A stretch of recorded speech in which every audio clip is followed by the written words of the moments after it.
Classic WoW. You think you do, but you won't. This is MultimediaJay Radio Style for Tuesday, March 19th, 2019. Let's start the show. MultimediaJay Radio Style.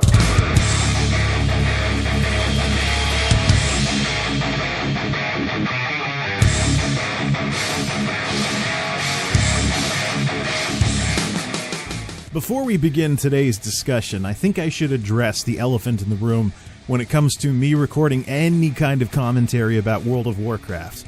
How on earth do I expect to be taken seriously commenting about a game that I haven't played in 3 years? Well, that's an easy one. Anybody who would write off the fact that I played this game for 10 years, from 2006 to 2016, through most of the game's rise and fall, is just plain short-sighted.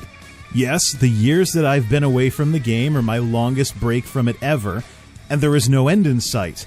Despite Blizzard offering a free weekend for players to return to the game this coming weekend, I'm not so sure I want to sit through gigs and gigs of downloading and reinstalling the game, getting all of my add-ons back in order, and figuring out just what the heck I was doing with all of my characters when I left the game. I don't think it's really worth it for a little 3-day preview on a game whose developer team alone has me disinterested in staying involved in their product for very long. Because I see a lot more compelling interest and passion and love for what they do in the development teams for the other MMOs I play. Guild Wars 2, Elder Scrolls Online, Final Fantasy XIV. And Final Fantasy XIV is the biggest wild card there. Because if you look at the game design of FF14 versus Guild Wars 2 and ESO, it's very behind the times. There's definitely some dated second-generation MMO stuff in Final Fantasy XIV, even in Stormblood, the latest expansion, with Shadowbringers on the horizon. But I think what's making Final Fantasy what it is nowadays is the passion of Yoshi P and the developer team. They're kind of making up for their own product's deficiencies via their love for what it is that they're doing, as opposed to this finger-waggy Blizzy knows best stuff in a time when Battle for Azeroth hasn't been doing all that well in an expansion that's not very well received, and yet the finger-wagging is still continuing, what with what happened with the whole portal removal and stuff. So if somebody wants to discount where I stand on this whole matter, because they decide to give 3 years of taking a break from the game priority over 10 years of being very heavily involved in the game's rise and fall, that's their problem. But for everybody else who actually wants to take what I say seriously and actually get the old gears turning and stuff like that, let's move on to a discussion about WoW Classic. Because I think it's about time that I, as a player who was around during the Classic days, chimed in on it. When it comes to WoW Classic, my views on the game are quite simple indeed. The infamous J. Allen Brack quote is, "You think you do, but you don't." I'm going to take it a step further.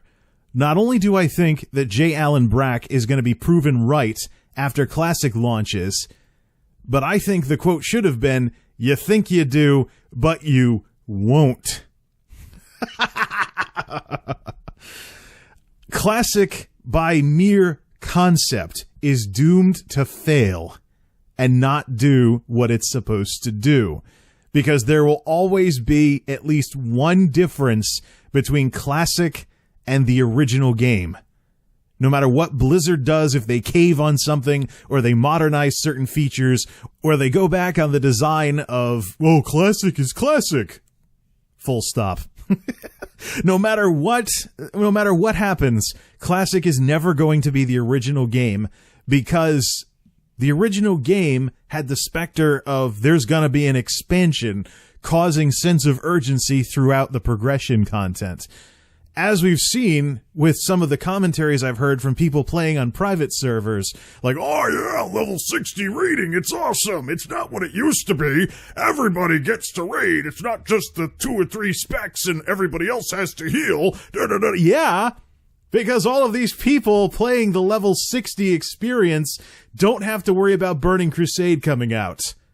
You know, Naxxramas, the original hard, super hard end of the game raid that a lot of guilds missed, either because they never got to it in progression or maybe they didn't want to, when Naxxramas gained a nasty reputation for causing so much drama due to its difficulty level that it was destroying guilds. But with the expansion coming out, it was a perfect excuse, like, yeah, I don't want to stress over it. I'll just move on to Burning Crusade. Plus, Classic did not have a Lich King-style villain that basically symbolized the end of the game. There was no grand hunt to take down Arthas or Deathwing back in Classic, so if a super hard raid like Naxxramas, despite its ties to Warcraft 3 and the Undead storyline, if a super hard raid like Naxxramas came out, people knew there was an expansion, they knew the raid was hard, it was pretty easy to be like, well, I'm not gonna sweat it too much if I don't get to see that content. And then all of these people that had that attitude were fully vindicated when Lich King rolled around, and Blizzard was like, you know what? We went to all the trouble to make Naxxramas, and not a lot of people got to experience it. Let's tone things down a bit and make it a first raid in Lich King. Woohoo! And so, I actually consider that one of the ways Blizzard caved. But hey, Naxxramas fit in with the story of tracking down the Lich King. It would have been silly if Blizzard didn't do that. But I was in some Naxx guilds. I did full clear Naxx 10 and 25 back in the day with the guilds that I was involved in. I did do some raiding in Naxx, so I really I can't stand on my high horse about the whole Naxxramas thing.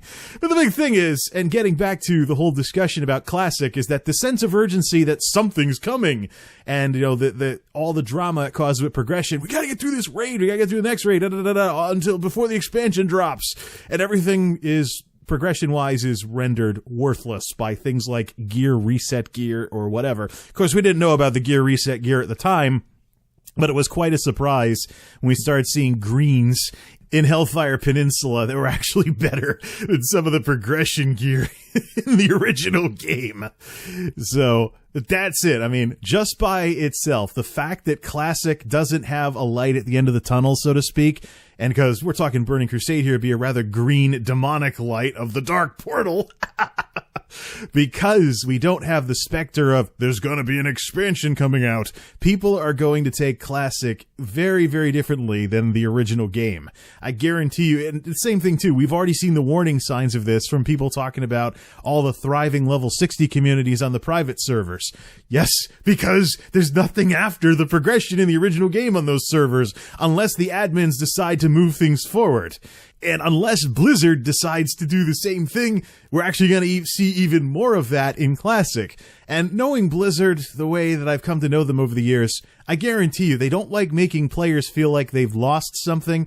My guess is, if they decided to do this again for Burning Crusade content, they would basically keep Classic, but you would be able to transfer your max level character onto the Burning Crusade server to start, copy it to the Burning Crusade server to start with all your current stuff in Burning Crusade content if you didn't want to start over. But knowing Blizzard wanting to cater to everybody who likes, playing in these specific types of content, I don't think they would have something where the Classic service is just Classic right now, but then it becomes Burning Crusade later. I just don't think that would happen. But anyways, that's an awful lot of time to spend talking about one little conceptual difference between what Classic's going to be and what the original game was. There's a couple other things as well, and I think rose-tinted nostalgia has a lot to do with plenty of this. But before we leave this topic of the whole no expansion pack thing, let's also mention regarding these people that are saying, oh yeah, Classic's going to be a good idea, who are currently involved in private servers. A very important thing for the folks that are getting involved in the private server scene.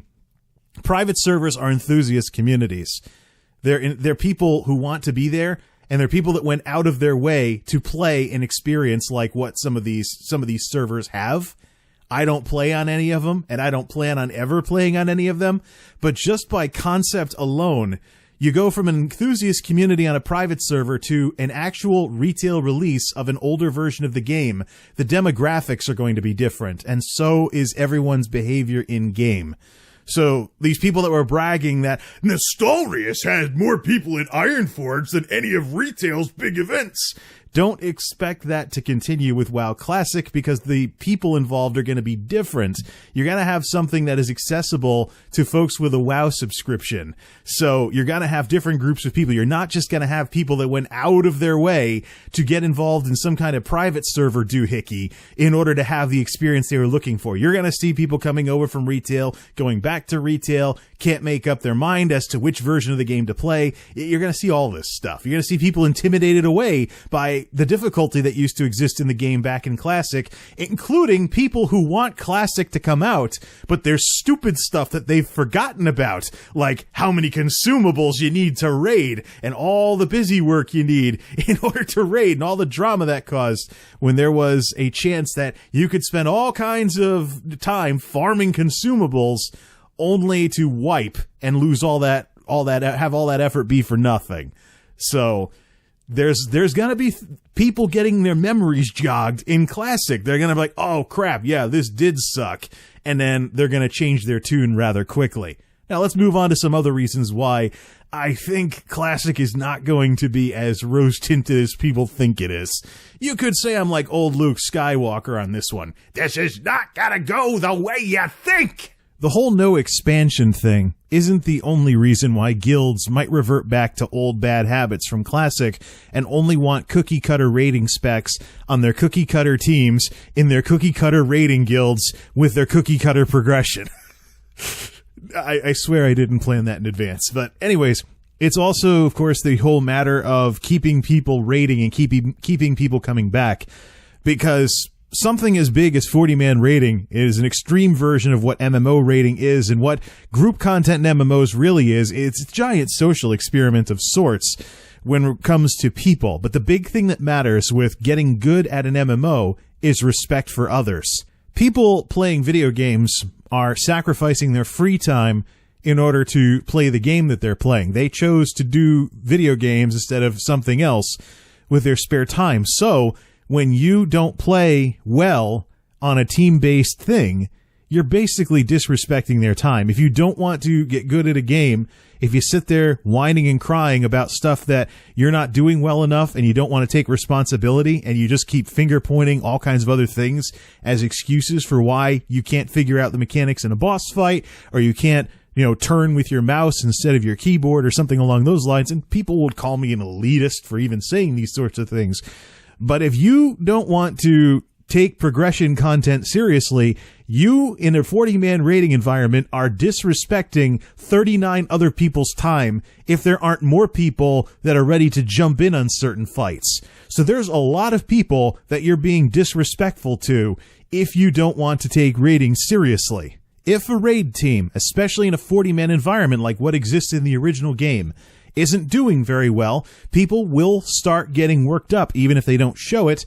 This could affect their concentration and how well they do their jobs in the raid, which will just make the problem even worse until it snowballs. Or you have people breaking away from guilds because they think, oh, these people suck. If I was in charge and I ran my own raid guild, we wouldn't be wiping on XYZ boss. We would have better progression. And that stuff happened in the original game.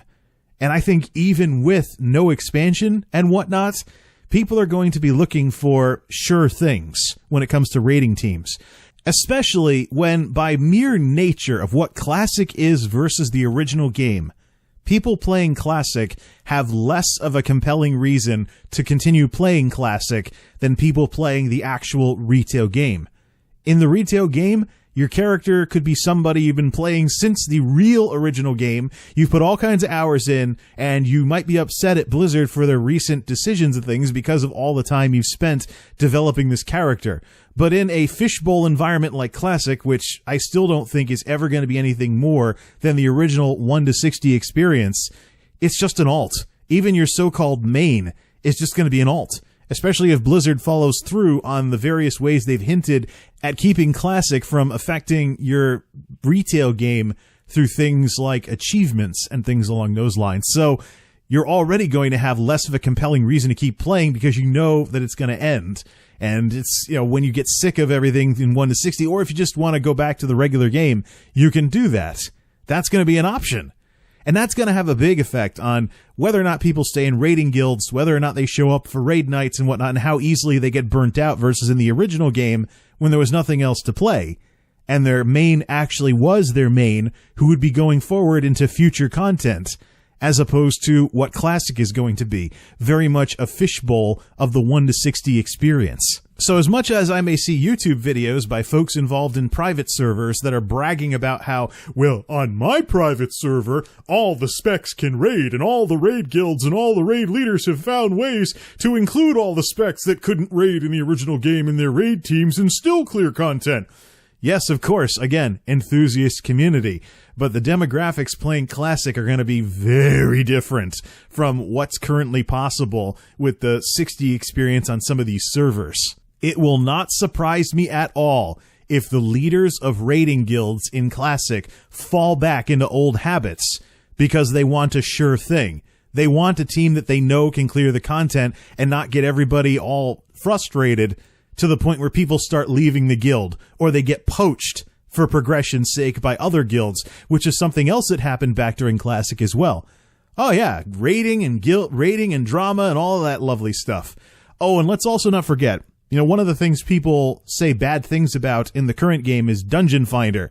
We're going back to the world before Dungeon Finder, but it's not going to be the same as in the original game, because if the achievement system or even the item level system come over from the retail game, because what Blizzard was working on as of last year's BlizzCon was a hybrid of the game from back in those days with some modern features.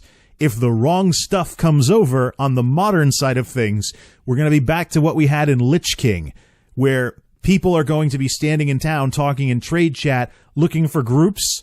But if you don't have X gear score or link the achievement or link something or another, they will not respond to you. And that is something that I do not miss from the heydays of Lich King. I want to run this dungeon. Link achievement or no response. I want to run this raid. Link your gear score, and it better be really high to the point where it overgears the content or no response. Yes, it was a low point in nerd history. But that's the part of the game that I do remember whenever I hear someone waxing quite eloquently on how Dungeon Finder ruined the game. Folks, don't know what you have till it's gone sometimes applies to negative things as well. So yeah, am I salty? Yes, I am. But I have very good reason to be, because I experienced what Classic was. My main, the human paladin in my WoW videos, is from Classic. And it was definitely not very fun to develop a character in a time when leveling took a lot longer, only to find out when you started looking at what's it going to be like when I finally get to the point where I can raid, that paladins were getting shoehorned into being somewhere between a healer and a buff bot. So you spent all that time on your first character in this groundbreaking game that was winning Game of the Year awards back then, only to find out that your knight with plate armor and a sword and a shield and all the trimmings and stuff like that was going to be relegated to being some pansy healer, maybe, in a raid. You'd spec down to Blessing of Kings, dump all the rest of your points in Holy, and then try to heal and throw your 5-minute buffs on everybody. You want to talk about class fantasy being utterly butchered? Look at how paladins were emasculated by Warcraft in the early WoW days. And we're talking emasculation big time. Get your dresses on, dudes, because cloth gear is going to be better for healing for paladins than actual plate gear. That wasn't fixed until later. Retribution Paladins being lol-ret, not bringing much unique stuff into the raids other than bad damage, and crossing your fingers, hoping that Seal of Command procs. Yeah, that's going to be a thing again. And then there was the broken state of Protection Paladins, which were not viable in higher-end content as tanks.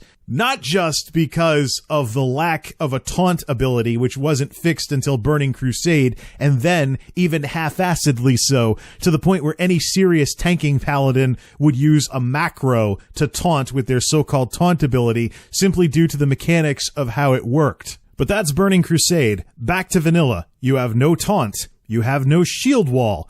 and your so-called tank stance has a duration, and you have to remember to keep casting it. I forgot if it could be dispelled back in the day, if you got hit with a dispel effect from a boss. But anyways, your so-called tank stance only increased the threat generated by your holy attacks, and not necessarily everything. So crank up that seal of righteousness, baby, and you can't downrank it like the Ret Paladins can with Seal of Command.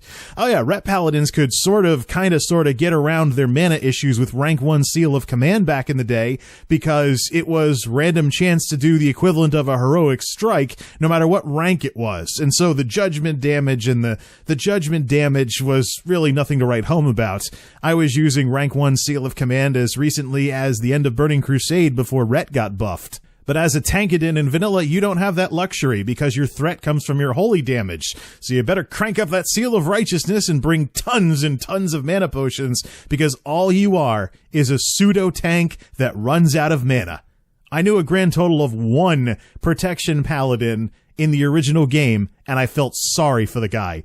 He really wanted to do well as a prot tank. And he's like, yeah, I'm a prot tank. Yeah. And I'm like, if you want to be a prot tank, you should have rolled a warrior. Yes, it was possible for warriors to end up rage starved, and was the whole, then of course there was also wait for sunders and all that other lovely stuff. Oh yeah, I forgot. Yeah, consecration kind of counts too as a threat move, but again, you're the tank that runs out of mana. So unless you're planning on tons and tons and tons of potions everywhere you go, it's going to be a struggle, to put it nicely. Folks, I know that there was Retribution's vengeance in Wrath of the Lich King, but one of the reasons why Protection Paladins were worked on to the point where they became holy damage porcupines in Burning Crusade was because of the sad state of Tankadins in Classic. And that is what we're going back to. And that is but one example of some of the dumb things that people may have forgotten about, that they're going to get their memory jogged when they go back and they realize things weren't as good as they remember. Now, I mostly played Paladin back in those days, but if I think about it for a bit, I can think of a few other annoyances that people are going to have their memories jogged by when they encounter them again in Classic, if these Classic skills are still there in the form that they were in Classic. Let's think of some other things. From the Paladin perspective, Blessing of Salvation, which reduces the threat that you generated, mutually exclusive to something that could boost your damage like Blessing of Might, or your mana regeneration like Blessing of Wisdom. Having to choose between whether to help someone not need as many potions, or help a DPS do more damage, or keep threat under control with Blessing of Salvation. That's going to be a thing again. That's why I got turned into a hand spell later in the game when some of the blessings got reworked and or pruned. Retribution Paladins, you need Sanctity Aura for your holy damage abilities like Seal of Casino to do decent damage, but it's a selfish aura. You shouldn't run around in Sanctity Aura. You should be using Devotion Aura to buff the party's defense, or Resist Aura to buff the party's defense against a certain kind of damage. Yeah, that's going to be a thing again. Over on the priest side of things, with Shadow Priests, aka Waste of a Priest, or Half-Ass Warlock, Mind Blast used to cause a high amount of threat, for whatever reason. Balance Druids. They were referred to by some people as Oomkins.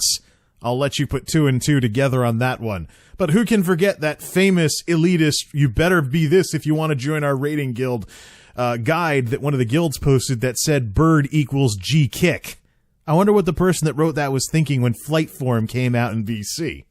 Over on the warrior side of things, Rage Starvation, Wait for Sunders, the annoying warrior stuff, basically needing a pocket healer in order to do stuff in the outdoor world. Although I did know some resourceful warriors that leveled cooking and were sitting down eating after every single fight in one of the dungeons. It was 2 guys. They were friends with each other. They were both warriors, and I was in a group with them as a paladin doing some healing for them. And they basically sat down and ate every single pull because they literally brought that much food with them because that came with the turf as a warrior. Warlocks. Soul shards are back. Better get that bag space ready because some of your spells are going to require you to carry reagents that take up space. And, by the way, this applies to Paladin Greater Blessings as well, but at least the reagents that could be used to cast reagent spells were stackable, but not soul shards. And there's already people on the forums bellyaching about it, trying to get Blizzard to cave. Mages, forget about portals and the whole selling portals thing and how that's going to come back and stuff. You are going to once again be a vending machine because you're invariably going to end up in groups or raids with people that were too lazy to bring their own consumables, and they're going to be like, "Can I have some food, please?" And this is in the day and age before mage tables, where you had to stand there casting conjure muffins or whatever over and over and over again, so some lazy ass could have conjured consumables that disappeared X amount of time after they logged out. Ooh. Don't you just miss that, folks? Hunters, forget going back to mana and forget going back to some of the clunky stuff that existed for hunters in the earlier parts of the game. We're going all the way back to vanilla. Not only are you going to have to deal with, you need the right food to keep your pet happy and to feed your pet and stuff like that, or else they'll run away, and all of that micromanaging the pet and stuff like that. But depending on how far back we go, we could be talking about the world before pet scaling, where you get better and better gear and your pet becomes more and more useless. That was something that was bragged about at BlizzCon 2007 as an improvement over in Burning Crusade. So, yeah, another thing people might forget about when they go back to the bad old days of the original game. P.S. Get ready to fall in love with your feign death button all over again. Even if it was for something as silly as setting extra traps in a dungeon group. Oh, and by the way, enjoy making a group's wait because you want to set a few traps before you engage a fight, and you may sneak over and accidentally aggro something and have to feign death just to no. Hunters may have been the easiest class to level in the original game, but they had their set of headaches too.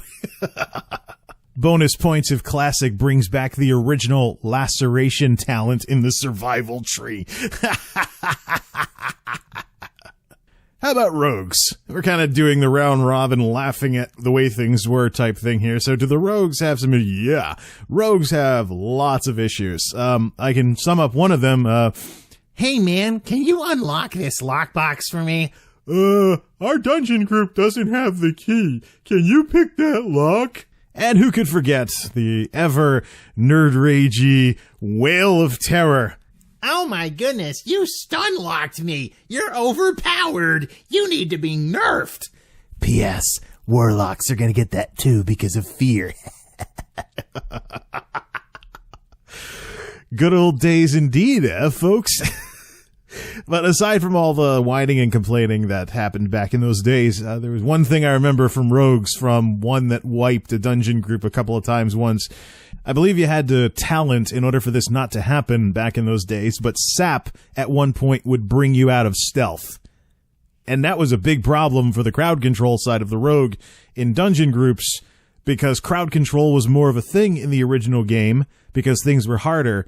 And so you would have the mage say, "Oh, sheep this target, mage," and warlocks maybe would fear something into a corner and hope it didn't aggro other stuff. But with rogues that would get blown out of stealth by sap, they had to sneak up to a sap target, sap it, and then book it back to the group and hope they didn't pull everything by mistake. Let's just say that some rogues that I knew back in the day were better at that than others. And then, of course, there's the whole squishy thing, even if they spec'd combat, where they wish they were a fury warrior and stuff, but they can only wear leather and all that other lovely stuff that hopefully folks don't get too annoyed by when their memory gets jogged. Now, I haven't said anything about Shaman because I played Alliance back then, so I can't really speak of the whole Shaman thing, but there was the green grass on the other side type problem with us where I always thought that Shamans had it better than Paladins, and I'm sure that Horde players thought that Paladins had it better than Shamans. But let's just say this. At least the whole medicine man look with the bones going everywhere and the kilt and the other shaman-like stuff isn't as embarrassing as a knight in armor with martial weapons having to take off his plate armor and put on a dress in order to go heal in a raid. There could at least be a little bit of class fantasy with a resto shaman being the medicine man, but the whole thing where paladins had to hang up their armor because cloth was better, Yeah, you've been swinging swords for 60 levels. Now put your weapons away, put on your dress, and go stand in the back and heal like a sissy. Nyuk, nyuk, nyuk, nyuk. You do want to raid, right? So, and shamans had mana problems too. But then again, so did a lot of classes in the game later on. In particular, though, I think the issue was Spirit versus MP5 was the biggie with them. Oh, what's MP5? Those of you that either weren't around or forgot are gonna remember, because that's coming back too. That's the thing. I think that when Classic launches, people's rose-tinted goggles are going to be ripped off their heads. And people are going to realize that, far from being some grand nostalgia trip, when all is said and done and the honeymoon period is over and people have gotten over the, wow, Classic is out type thing, there's going to be people that are saying, this is it? This is what the people that have been playing this game for years and years have been hyping up? It's probably going to resemble more of a niche thing or a hard mode than a big trip down memory lane for people playing it. I might check it out at some point, but I can't really say I'm all that thrilled. Maybe to play like a shaman or something, but it depends on how alt-friendly it is. But again, we're not talking heirlooms here. It depends on how much Blizzard caves then. Because if Blizzard caves, it's all over. I mean, and we know how Blizzard handles a touchy subject like caving on stuff that they once said was not going to happen. You think you do, but you don't. There's more that I could say on this, but I think a half hour talking about this is long enough for most people, even for a podcast like this and things along those lines. So what I'm going to do is I'm going to have a companion blog entry showing the class discussion panel up until the beginning of talking about Death Knights. I might include that too, but it was from BlizzCon 2007. It's been floating around on YouTube for the past decade plus. And go ahead and watch that to see what it was like back then, especially the audience reactions, like when they laugh at Retribution Paladins being a DPS and stuff like that. And while you're taking all that in, remember, WoW Classic is going back further than that. So when the guy's bragging about, we solved this problem with this class, and we solved that problem with that class, the problem that was solved is a problem that you will most likely see in Classic, unless Blizzard caves. I really don't have high hopes for Classic. From the concept of what it is on down, I don't think it's going to go the way people think it will, and J. Allen Brack will be fully vindicated, let's call it now, within, say, 3 months of Classic's release. I'll take a look at the forums, and I'll see how much people are arguing about old, tired discussions that are long gone from the retail game, but used to be a thing back when vanilla was current content. There's more I could say about this whole issue and World of Warcraft in general, but we'll save that for another podcast. Thanks for listening, everybody. Till next time, this is MultimediaJay signing off. Thanks for stopping by. MultimediaJay Radio Style.